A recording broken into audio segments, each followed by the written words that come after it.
안녕하세요. 2017 가을 카오스 강연 미래과학에 오신 여러분 환영합니다.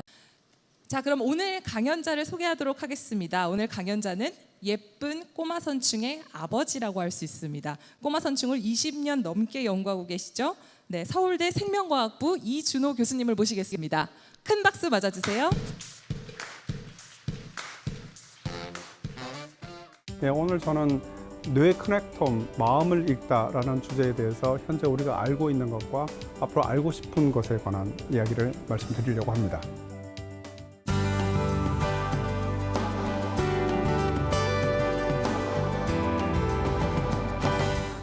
지금 보시는 이 장면이 뇌에 있는 신경세포들을 보시는 겁니다. 근데 신경세포가 하나가 아니라, 그리고 신경세포 그냥 뇌 속에 차근차근 쌓여 있는 게 아니라 서로 연결되어 있습니다. 그래서 오늘 강의 제목에 나왔던 커넥텀이라는 용어가 등장하게 됩니다.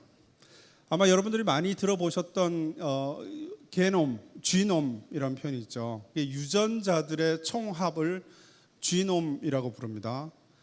단백질들의 총합을 프로티옴 이런 표현을 씁니다. 근데 요즘에 신경세포들의 총합을 어떻게 표현할까 하는 거에서 이제 많은 분들이 신경세포의 가장 중요한 특징은 연결이기 때문에 연결되어 있는 것의 총합이라는 의미로 커넥톰이라는 표현을 쓰게 됩니다. 그래서 이 커넥톰이 뇌의 거의 모든 기능을 하고 있다, 이렇게 이해를 해 주셔도 좋겠습니다. 뇌를 좀 다르게 바라보면 이런 아름다운 이 그림들이 나올 수가 있습니다. 보면 되게 복잡해 보이는 공통점을 가지고 있긴 한데, 좀 더 단순화시키면 사실은 굉장히 많은 가지를 가지고 있고 굉장히 많이 연결되어 있다라는 특징을 가지고 있습니다. 사람의 뇌에는 뭐 1000억 개의 신경세포 뉴런이 들어있다고 하지 않습니까? 그러니까 얼마나 복잡한지 솔직히 잘 모르지요. 잘 모르고 있습니다. 근데 지금 여기서 보시는 이런 모양의 뇌를 우리가 이해한다고 하면 정말 아주 표면적인, 정말 단순한 부분밖에 모르는 것이죠. 그런데 이 뇌를 구성하고 있는 것도 물질을 자세하게 들여다보면 가장 단순한 기본 유닛, 기본 단위가 있듯이 뇌도 자세하게 들여다보면 조금 전에 말씀드린 것처럼 하나하나의 뉴런, 하나하나의 신경세포들이 기본 단위로 되어 있다는 걸 금방 아실 수가 있습니다.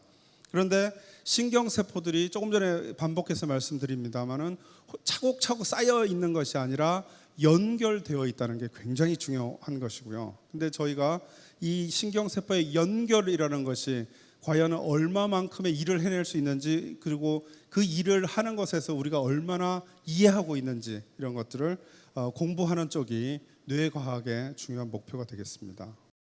그래서 오늘의 가장 중요한 주제가 커넥텀으로부터 출발하는 뇌의 이해이기 때문에 꼬마 선충을 그나마 그래도 한 20몇 년 했기 때문에 그냥 한번 해보자, 그런 생각을 했습니다.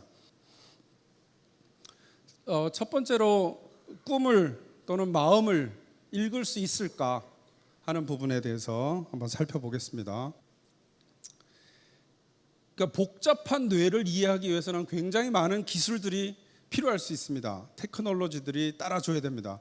잘 보기 위해서는 뭐 망원경이 있어야 될 수도 있고 현명형이 되어 있어야 될 수도 있고, 그렇죠. 굉장히 빠른 분자를 보려면 또 다른 기구들이 필요할 겁니다. 그런 기술의 발전이 있어야 된다는 거에는 대부분 동의하실 것 같습니다. 여기 또 다른 노벨상 수상자이신 시드니 브레너 박사님이 하신 말씀이 있습니다. 여기서 보시면 과학에서의 진전은 새로운 기술, 새로운 발견, 그리고 새로운 아이디어에 의존한다. 다 동의가 되는 부분이죠. 근데 여기서 이분이 주장하신 가장 중요한 건 뭐냐면, 그리고 아마 그 순서대로일 것이다 라고 이야기를 하세요.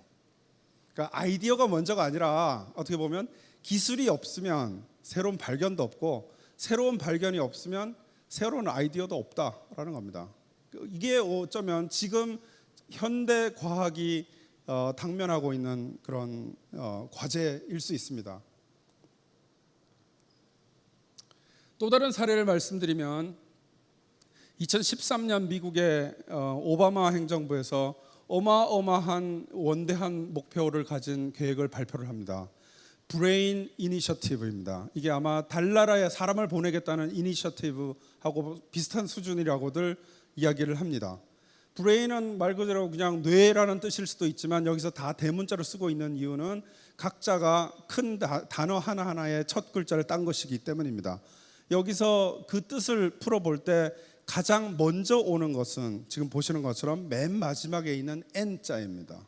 그 N자는 뉴로 테크놀로지입니다.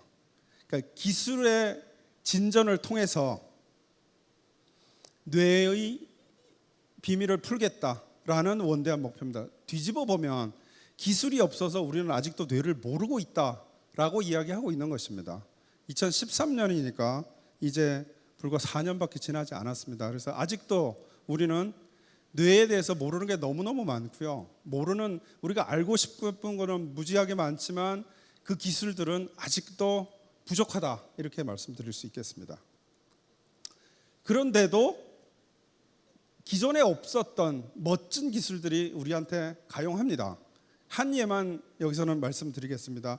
여러분들 병원 가시면 머리 아프다 하면 MRI 찍자 뭐 그러죠. 허리 아프다 하면 MRI 찍자 하죠. 그 MRI입니다. 그래서 지금 여기서 여러분들 보시는 그림은 그 만화 주인공 심슨이고 두 가지를 지금 보여드리고 있습니다. 왼쪽은 MRI이고 오른쪽은 거의 비슷한데 fMRI라고 써 있습니다. 저 F는 functional에서 줄인 F이고요. 기능이라는 뜻입니다. 그러니까 MRI라고 하는 것은 자기 공명 영상 기법입니다.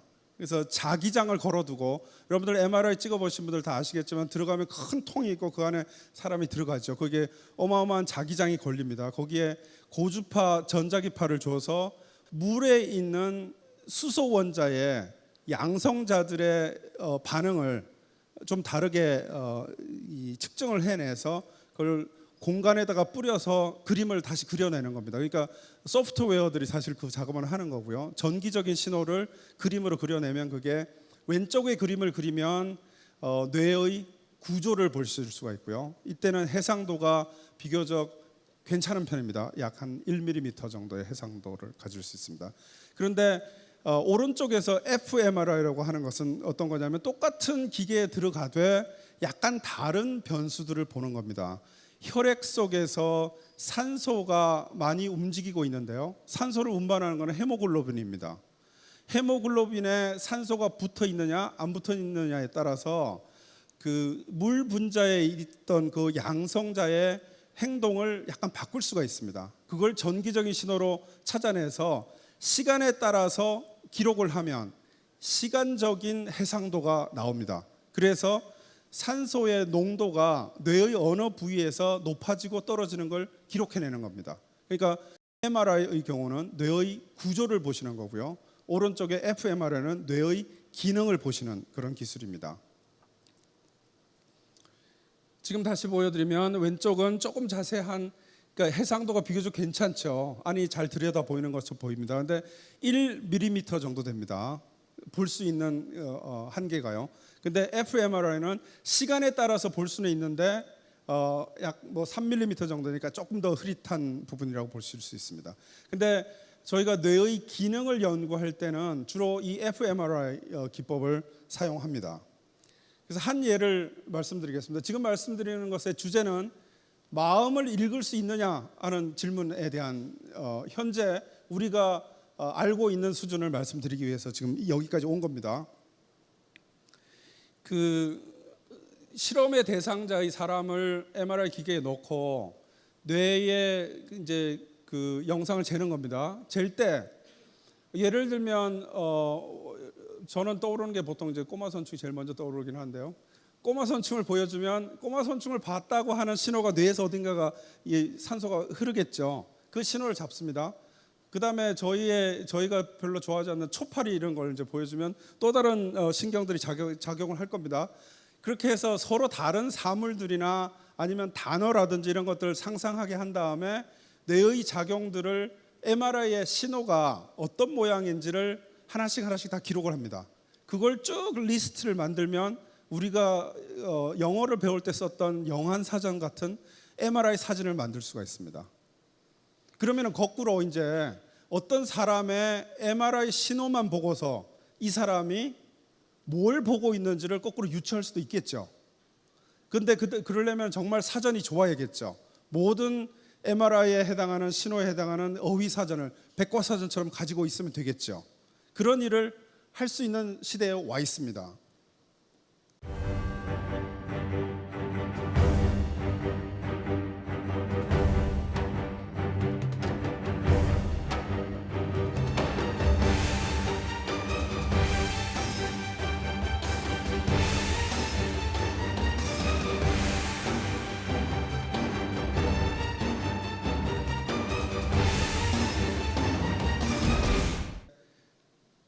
지금은 이 정도지만 머지않아 가능하지 않을까 그렇게 말씀드리고 싶습니다. 두 번째 주제로 넘어가 보겠습니다. 조금 전에 MRI 기법을 통해서 뇌의 기능을 쳐다보고 무언가를 쳐다본다든지 무엇인가를 생각하는 것을 읽어낼 수 있다, 읽어낼 수 있을 것 같다라는 말씀을 드렸습니다. 그런데 한계는 있습니다. 이 기술의 한계가 있습니다. 이런 게 없으면 이게 모든 걸 해결할 수 있었으면 아까 브레인 이니셔티브 이런 거 시작하지도 않았겠죠. 그 한계의 가장 중요한 것은 아까 말씀드린 것처럼 1mm 정도의 해상도만 가진다는 겁니다. 근데 사실은 1mm 정도면요, 수만 개, 수십만 개의 신경세포가 그 안에 들어갈 수 있습니다. 그렇기 때문에 특정한 신경세포가 무슨 일을 하는지를 물어보면 답할 수가 없습니다. 해상도의 문제가 있는 겁니다. 그래서 두 번째 질문으로 하나하나씩 만질 수 있을까? 그 다음에 그 하나하나를 합쳐서 동물 전체는 볼 수 없을까? 이런 게 두 번째 주제로 말씀드리는 겁니다. 두 가지 정도 기술에 대해서 소개를 해드리려고 합니다. 그 중에 첫 번째는 광유전학이라고 부릅니다. 옵토지네틱스라고 부르고요. 여기 보시면 지금 크게 글씨가 써져 있는 게 Nature Methods 이렇게 돼 있죠. 네이처라고 하는 세계적인 학술지가 있는데 그거의 자매지 중에 하나입니다.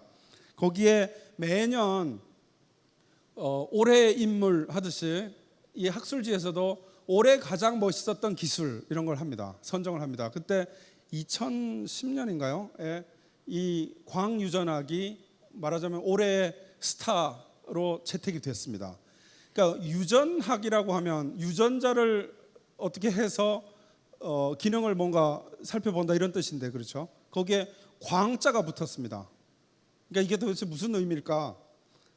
간단하게 설명을 해드리겠습니다. 앞에 그림에서 한 번만 더 보시면 가운데 동그라미 큰 거는 세포이고요. 거기에 사다리 모양들이 지나가는 게 DNA죠. 그 새로운 유전자를 좀 넣어준 다음에 보통의 경우에 신경세포들은 빛에 반응하는 신경세포가 보통은 아니죠. 보통은 전기 신호나 화학적 신호를 받아들이는 게 신경세포들입니다. 그런데 방법을 좀 바꿔서 뭔가를 좀 바꾼 다음에 빛에 의해서 신경세포를 조절할 수 있으면 좋겠다, 이런 거죠. 목표는 그렇습니다. 그래서 보시면 왼쪽에는 이쁘게 생긴 생쥐의 머리 위에 뭔가 꽂혀 있죠. 그러니까 빛을, 그러니까 뇌가 이제 투명하지가 않으니까 뇌를 살짝 연 다음에 이제 광원을 넣어주는 겁니다. 근데 그 속에 들어있는 예를 들면 특정한 신경세포 하나에 자극을 해주고 싶어요. 그런데 그 자극이 예를 들어서 무엇인가를 쳐다봤을 때 오는 자극이 아니라, 또는 무슨 냄새를 맡았을 때의 자극이 아니라 우리가 임의로 주는 거죠. 근데 그걸 빛을 통해서 주고 싶습니다. 그러려면 오른쪽에 있는 그림처럼 아주 단순한 방법을 쓰면 됩니다. 어떤 방법이냐면요, 지금 오른쪽에 보시면 지금 막 동그라미들이 쭉 연결된 게 세포막입니다. 저걸 신경세포의 세포막이라고 생각해 주시고요. 거기에 꽂혀 있는 큰 덩어리가 하나 있습니다. 그게 이온 통로입니다. 근데 이 이온 통로는 단백질로 되어 있습니다. 이 단백질에 빛에 반응할 수 있도록 만들어져 있는 단백질입니다. 그러면은 특정한 파장에 빛을 쬐어주면 이 단백질의 모양이 바뀝니다. 모양이 바뀌면서 열려요. 그러면 세포 안과 밖이 말하자면 통로가 생깁니다. 거기에 이온들이 좀 들어가게 되고 신경세포가 꼭 자극을 받은 것처럼 활성을 가지게 됩니다. 그래서 결과적으로는 우리가 원하는 시간에 원하는 장소에다가 빛을 쬐어주면서 신경세포의 활성을 높여줄 수 있습니다. 또는 없앨 수 있습니다. 그러면 단일 신경세포 수준에서 그 신경세포의 활성이 가지는 의미를 우리가 분석해낼 수가 있습니다. 이게 광유전학이라는 방법이고요. 그래서 다양한 신경세포들의 자극을 주거나 다양한 신경세포들의 자극을 없애거나 해서 나타나는 결과들을 보고서 해석을 해내는 겁니다. 그러면은 1mm의 해상도가 아니라 신경세포 단위로 해결을 할 수도 있습니다. 자, 이렇게 해서 투명한 뇌를 가질 수 있으면 이제 뇌 속을 자르지 않고도 들여다볼 수가 있습니다. 세포 단위에서. 그래서 아주 멋진 이런 형광 물질을 이용해서 세포 하나하나를 조사해낼 수가 있습니다. 아까 MRI에서 볼 수 있던 밀리미터 단위가 아니라 이제는 정말 작은 세포 단위로 갈 수가 있다는 거죠. 자, 지금까지 말씀드린 예를 들면 MRI라든지 그다음에 옵토지네틱스 광유전학이라든지 또는 투명한 뇌를 통해서 뇌의 구조와 기능을 밝히고 있다고 할 때 여전히 아직도 기술적인 한계는 많이 있습니다. 각각의 분야에서 더 풀어나가야 되는 부분들이 있고요. 그보다도 또 하나의 문제는 기본적으로 뇌는 아까 말씀드린 것처럼 너무너무 복잡합니다. 너무너무 많은 신경세포들이 뭐 몇백억, 뭐 천억에 가까운 신경세포들이 서로 연결되어 있다는 것이죠. 자, 그걸 풀어내기 위해서 이 복잡성을 도대체 어떻게 이해할 것이냐, 그게 하나고, 이제 해상도 문제는 여전히 남아 있습니다. 그래서 이 문제를 풀기 위해서 또 다른 많은 기술적인 진보가 필요합니다. 풀 수 있는 한 가지 방법을 생각을 해보면 그러니까 복잡한 문제죠. 이제 복잡한 문제인데 이 문제를 단순화시키면 될 것 같습니다. 여기 보시는 크리스토프 코흐라는 분이 계신데요. 미국의 칼텍에서 뇌과학으로 교수를 오래 하신 분입니다. 이분이 젊은 시절에 프란시스 크릭 교수님이 불러서 이제 만나게 돼요, 두 분이. 그다음에 프란시스 크릭 교수님은 의식이라는 게 얼마나 중요한 문제인지에 대해서 설득을 하죠. 그래서 크리스토프 코흐는 실험 과학자입니다. 프란시스 크릭은 주로 이야기하는 걸 좋아하시는 분이에요. 이론학자입니다. 이 두 분이 만나서 절묘한 조합을 해서 의식에 관한 연구를 평생 동안 하시게 됐고요. 크리스토프 코흐도 이제 나이가 들었습니다. 그래서 최근에 자서전을 냈습니다. 프란시스 크릭은 이제 돌아가셨지만요. 그 자서전의 제목이 말하자면 이런 거죠. 어느 낭만적인 환원주의자의 고백, 이런 겁니다. 이게 책 제목입니다. 굉장히 낭만적인 제목입니다. 그 내용은 우리말로도 지금 번역되어 있는 걸로 제가 확인을 했고요. 영문으로도 얇아서 읽기가 굉장히 편한 책입니다. 한번 일독을 권해드리고 싶습니다. 근데 어쨌든 이 두 분이 평생 동안 하신 의식에 대한 연구가 실제로 의식 전체를 보는 것이 아니라 문제를 단순화시킨 겁니다. 문제를 표면화시켰습니다. 그래서 지금 보시는 것처럼 무엇인가를 봤을 때 시각 정보가 뇌 속으로 들어와서 어떻게 인지되는지, 어떻게 프로세싱 되는지, 처리되는지에 대한 연구를 평생 하신 거예요, 결국은. 그러니까 문제를 단순화시켜서 이 문제를 풀고 나면 이 문제를 좀 더 복잡하게 해석해내면서 의식이라고 하는 큰 문제를 답을 찾아보자, 이런 거죠. 아직은 그 단계 정도까지 와 있다라고 말씀드릴 수 있습니다. 또 다른 방법은 문제를 단순화시키는 방법도 있지만 복잡한 문제를 갖고 있는 뇌를 아주 단순한 뇌를 가지고 있는 체제로 바꾸는 겁니다. 질문의 크기를 아예 줄여서 그러니까 사람의 뇌를 연구하기보다 생쥐가 조금 더 단순하겠죠. 그보다 훨씬 단순하게 내려가서 정말 단순한 뇌를 연구하자라는 게 또 다른 해결법이 될 수가 있습니다.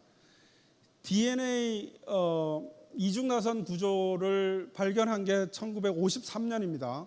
프란시스 크릭하고 제임스 왓슨이 논문을 네이처에다가 한 페이지짜리 논문을 내서 그러니까 분자생물학의 혁명을 이룩했죠.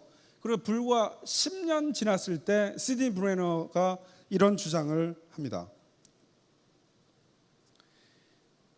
DNA의 구조가 이제 밝혀졌기 때문에 어마어마한 분들이, 정말 멋진 과학자들이 분자생물학 분야에 다 뛰어들었습니다.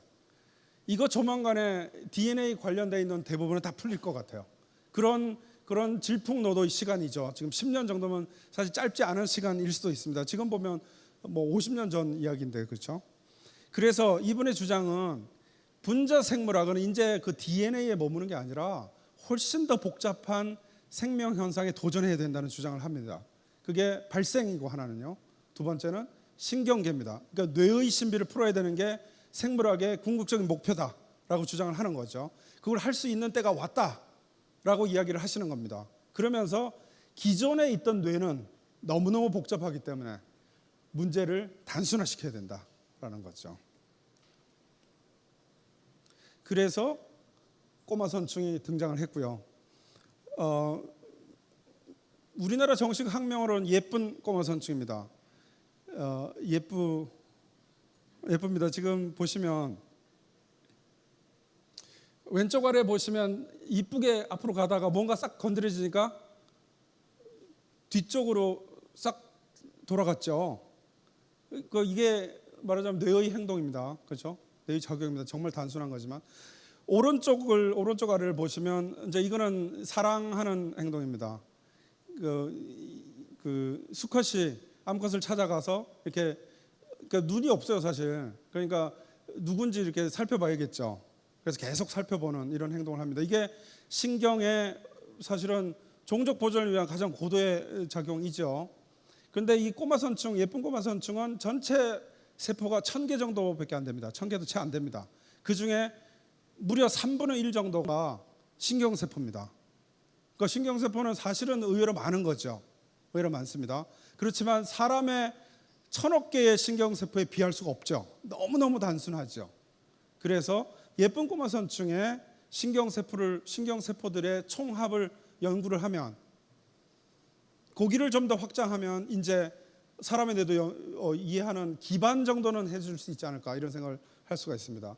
단 302개의 뉴런으로 동물 행세하고 있는 꼬마선충입니다.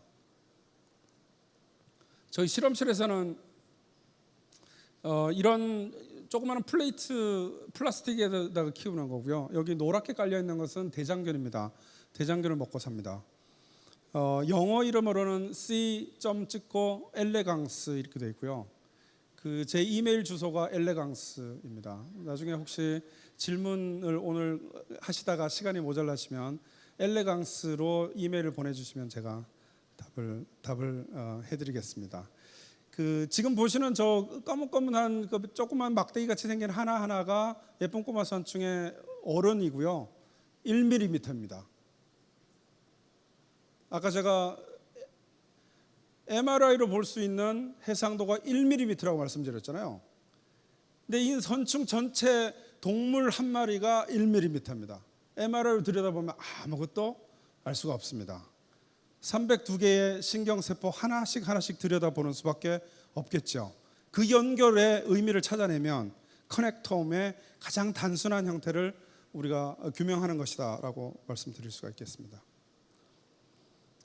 그래서 시드니 브레너 경이 꼬마선충을 이용해서 1960년대에 연구를 시작할 때 두 가지 방법을 씁니다. 그중에 첫 번째는 유전학적인 방법이고요. 유전학적인 방법은 돌연변이를 찾아서 연구를 하는 방법입니다. 두 번째의 방법은 꼬마선충의 길이가 1mm밖에 안 되니까 얘를 잘게 썰어서 전자현미경을 찍어서 이어 붙이면 꼬마선충 한 마리를 통째로 우리가 재구성할 수 있지 않겠냐라는 겁니다. 그래서 이름부터 붙였습니다. Mind of Worm입니다. 벌레의 마음 좀 되겠죠.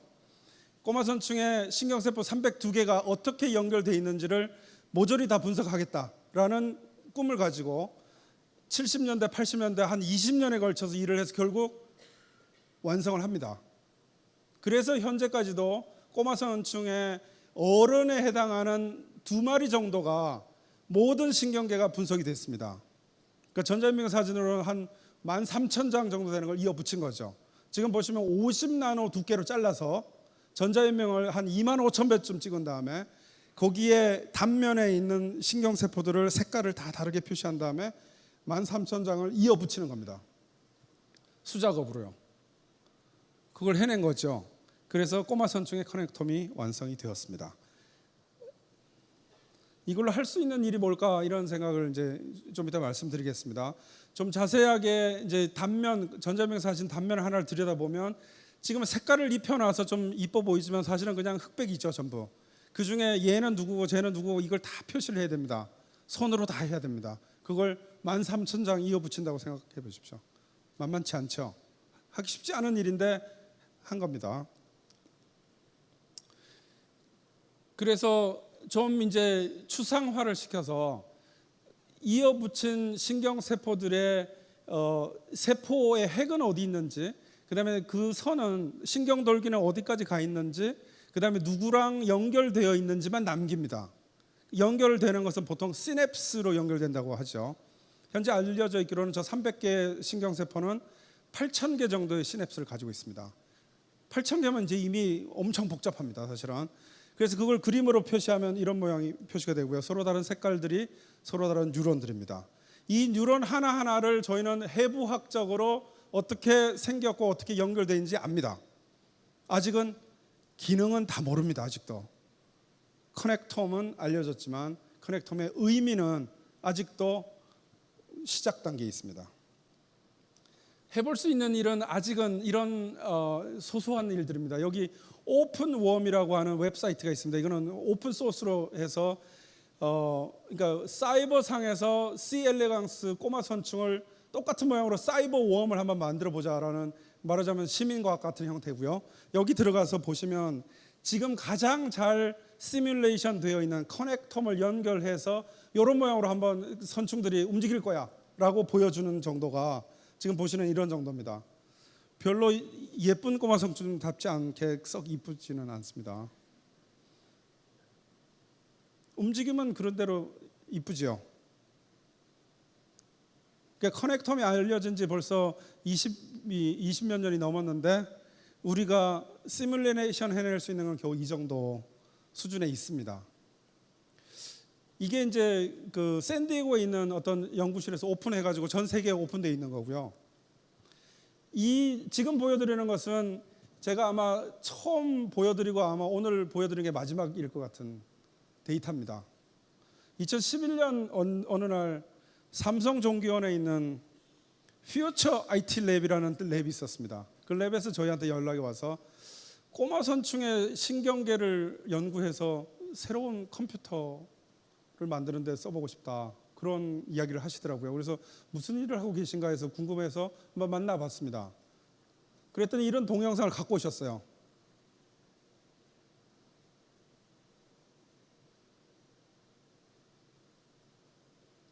꼬마선충을 시뮬레이션 해내셨습니다. 꼬마선충을 본 적이 없는 분들이에요. 커넥텀만 보고서 시뮬레이션 해냈는데 지금 3가지 동작이 나왔습니다. 그렇죠? 앞으로 가는 거, 뒤로 가는 거, 방향을 트는 거. 그걸 이제 오메가 턴이라고 부릅니다. 오메가 모양으로 해서. 꼬마선충은 그 3가지밖에 안 합니다. 앞으로 가거나 뒤로 가거나 오메가 턴하거나. 근데 정확히 시뮬레이션 해냈습니다. 이게 2011년이니까 조금 전에 보여드렸던 그 선충은 앞으로 가고 뒤로 가고 정도 했는데 돌 때 굉장히 어색했거든요. 훨씬 부드럽습니다. 지금 저희가 6년 전인데 이건, 그죠? 그럼 지금쯤은 우리가 어마어마한 진보를 하고 있어야죠. 근데 이게 마지막이었습니다. 그 연구 정책이 바뀌어서 이 과제가 폐지됐습니다. 그래서 제가 오늘 이게 보여드리는 첫 번째 데이터이자 마지막 데이터가 되고 말았습니다. 또 다른 일을 할 수 있는 건 이런 겁니다. 카이스트의 정재승 교수님이 주로 하셨고 저희가 생물학적 의미를 덧붙이는 일을 했습니다. 꼬마선층의 커넥텀을 통째로 분석을 해서 어떤 신경세포와 어떤 신경세포가 가까이서 일을 하는지, 어떤 구조를 하고 있는지 전체적으로 이런 걸 분석해내는 겁니다. 이거는 2011년에 저희가 발표를 했었고요. 한 예를 보여드리면 삼각형은 감각신경이고요. 네모는 인터뉴런입니다. 동그라미는 모터뉴런, 운동신경입니다. 근데 색깔이 서로 다른 것은 서로 다르게 그룹핑이 되는 겁니다. 그러니까 비슷한 역할을 하는 신경세포들은 비슷하게 묶여진다라는 게 이 그림에서 하나 보여드릴 수가 있고, 신경계도 나름대로 위계 질서가 굉장히 뚜렷하구나라는 걸 보여드릴 수 있는 그림입니다. 자, 이건 사실은 저희가 아직 논문을 안 낸 거라서 여러분들은 그냥 보시고 바로 잊어 주셔야 되는 데이터입니다. 시애틀에 있는 워싱턴 대학의 응용수학과 연구팀하고 저희가 같이 하는 일이고요. 꼬마선충의 커넥텀을 수학적으로 시뮬레이션을 해냅니다.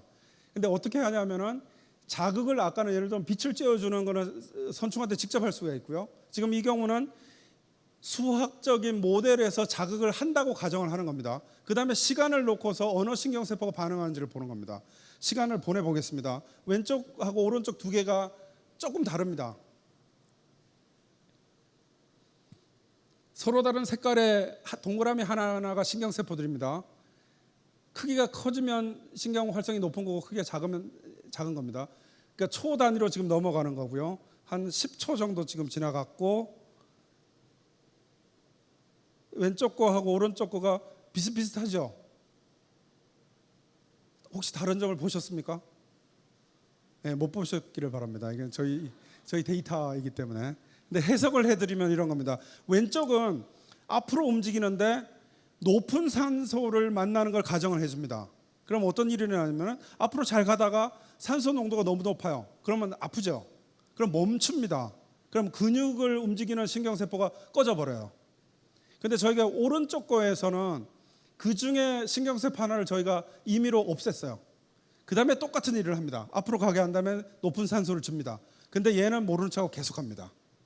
그러면 저희가 없앤 신경세포가 실험을 해본 건 아니지만 수학적 모델에서는 높은 산소를 느끼는데 정말 중요한 일을 하는구나 라는 걸 짐작할 수가 있죠.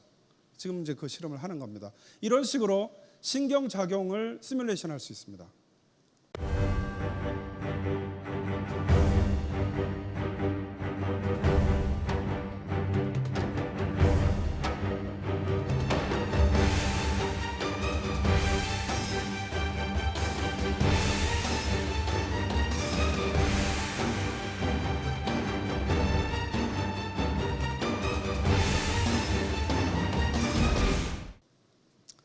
이제 세 번째 마지막으로 가서 짧게 저희가 하고 있는 일, 그다음에 앞으로 하고 싶은 일에 대해서 좀 말씀을 드리겠습니다.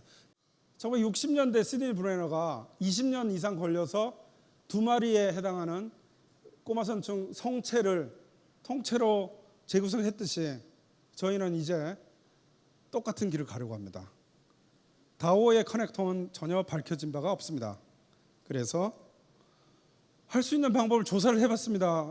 굉장히 많은 좋은 기술들이 있는데 여전히 해상도가 가장 좋은 것은 시냅스까지 다 들여다볼 수 있는 것은 전자현미경밖에 없습니다. 아직도.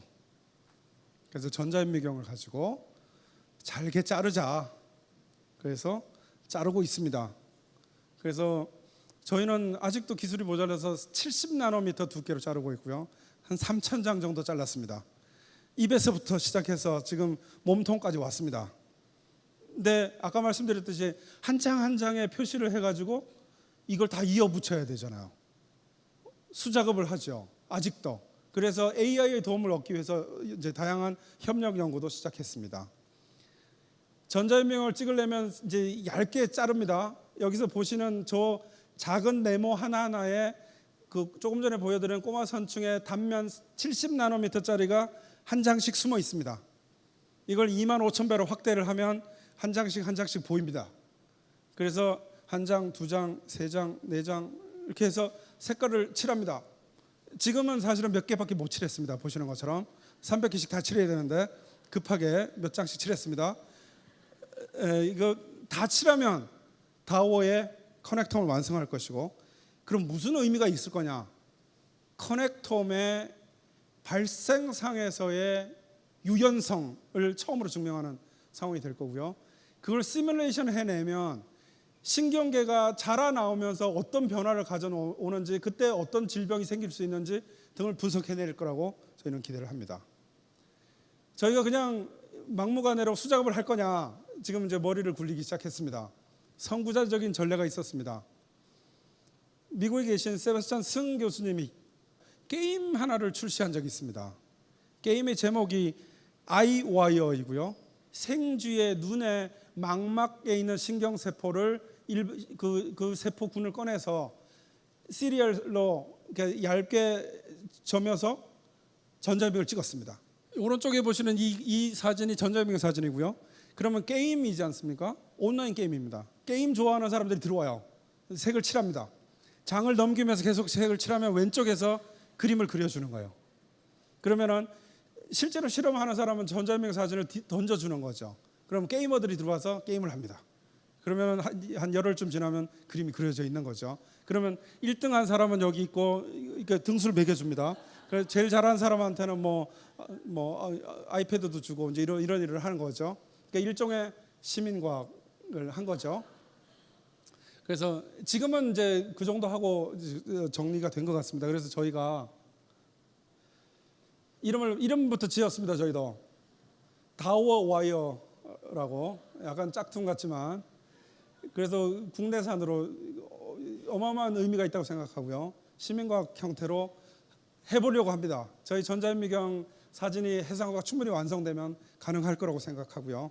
그래서 아까 맨 처음에 제가 시작할 때 말씀드렸던 것처럼 오늘 여기 오신 우리 그 청중 여러분들 중에서 게임 혹시 좋아하시거나 한국의 과학 발전에 기여하기를 원하시거나 꼬마 선충이 이쁘다고 생각하시거나 커넥텀이 의미가 있다고 생각하시면 그 중에 하나만 해당되시면 다음에 저희가 공개적으로 구애를 하겠습니다. 그때 꼭 엘레강스로 이메일을 주시면 참여를 제가 보장해드리겠습니다. 근데 마지막으로 한계들에 대해서도 조금 더 말씀을 드려야 될 것 같습니다. 제가 이때까지 말씀드렸던 커넥텀은 신경세포들을 정말 시냅스 수준까지 연결해 전부를 보자, 이런 의미이거든요. 해부학적으로는 완성이라고 하지만 그건 여전히 와이어드입니다. 유선입니다. 근데 우리가 통신에서 유선 통신도 있지만 무선 통신도 있지 않습니까? 신경세포들의 연결 중에는 신경 전달 물질이 연결하는 경우는 정말 가까운 것만 연결할 수 있습니다. 그러면 신경계의 연결이 제일 중요하거든요. 그런데 어떤 물질은 어떤 세포가 내놓으면 멀리 퍼져가기도 합니다. 그러면 수용체가 있으면 다 받아들일 수가 있거든요. 라디오파나 마찬가지입니다. 그러면 이제 와이어레스가 되는 겁니다. 무선 통신이 되는 겁니다. 그 부분에 대해서는 지금 아는 바가 너무너무 적습니다. 더 적습니다. 보이지 않는 커넥텀이 아직도 있습니다. 아주 많습니다. 한 예를 보여드리면 가운데 있는 화살표는 우리가 알고 있는 유선이고요. 뺑 돌아 있는 저 많은 신경세포들은 무선으로 연결되어 있다고 상상이 되는, 예상이 되는 세포들입니다. 이 정도면 우리가 저 유선 가지고 설명한다는 게 불가능할 수도 있습니다. 설명할 수 있는 것만 있겠죠. 실제로 그 한 경우에 모노아민이라고 하는 하나의 물질에 대해서 조사를 해봤더니 초록색이 아닌 나머지 두 가지 색깔은 유선이고요. 초록색이 무선 통신에 해당합니다. 초록색이 훨씬 더 광범위하게 통신하고 있다는 걸 보실 수가 있습니다. 저걸 다 이해하지 못하면 우리는 커넥텀을 다 이해했다고 하기 힘들 수 있다. 이게 아직까지 저희가 갖고 있는 한계입니다. 감사합니다.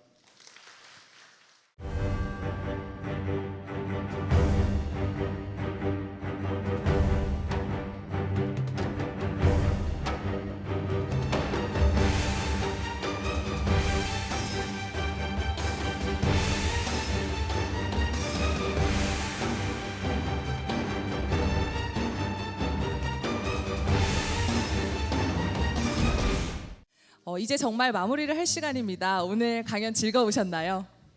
예, 감사합니다. 다음 강연은 더 즐겁게 만들어 드릴 수 있도록 열심히 준비하겠습니다. 오늘 찾아와 주신 모든 분들께 감사드립니다. 조심히 들어가세요. 이영애였습니다.